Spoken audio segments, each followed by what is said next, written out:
Idineklarang dead on arrival ang isang 28 taong gulang na si Wawi Pino habang sugatan naman ng kanyang kapatid at kapitbahay matapos silang matabunan ng tunay-tunay-ladang tubo sa gilid ng Davao-Cotabato National Highway sa barangay Manubuan, Matalam, Cotabato pasado alas 10 ng umaga kahapon. Kinilala ng Matalam PNP ang masugatan na sina Naser Pino, 25 taong gulang at Baida Sarilama Makapindeg, 27 taong gulang. Habang may napaulat namang sanggol na dinuduyan ang nadamay di umano sa insidente. Nabatid na inabot ng higit 1 hanggang 2 oras bago na-recover si Wawi na isa sa mga sanhi ng kanyang kamatayan, maliban pa sa mga sugat sa kanyang ulo at katawan na natabo nito. Batay sa impormasyon mula kay Matalam PNP OIC, Police Lieutenant Bonel Cabuyao, binabagtas ng isang Isuzu forward truck na minamaneho ni Ray Joshua Puligo Liorca na taga-Sagkungan President Roas ang highway patungo sa Cotabato Sugar Central Company Incorporated nang biglang mawalan ito ng preno. Ayon sa mga kamag-anak at mga saksi, nasa kalsada si Wawi dahil bumili ito ng yelo. Nakatayo din sa gilid ng kalsadang kapatid nitong si Naser habang nasa bahay si Makapindeg nang mangyari ang aksidente. Nawala ng kontrol ang driver dahilan upang tumagilid ang truck at direktang tumilapon ang mga kargang tubo sa mga biktima. Dahil sa tindi ng impact, nabali rin ang 2 poste ng telco sa tapat ng isang bahay sa naturang lugar. Agad na nagbayanihan ang mga concerned citizens kasama ang MDRRMO Matalam at BFP upang mano-manong alisin ang mga tubo at maialis sa pagkakaipit ang mga biktima. Narito naman ang pahayag ng tatay ng biktimang si Wawi Pino. Ang lain pag mga tao nga way patakaran,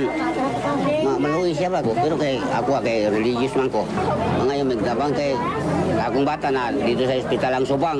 Tapos ang napay namatay nga 5 akong bata. Ang driver ng truck ay kasalukuyan ng nasa kustodiyan ng Matalam Police Station na posibleng maharap sa kasong reckless imprudence resulting to homicide, multiple physical injury at damage to property. Luigi Alan Tutor, NDPC, Bida Balita.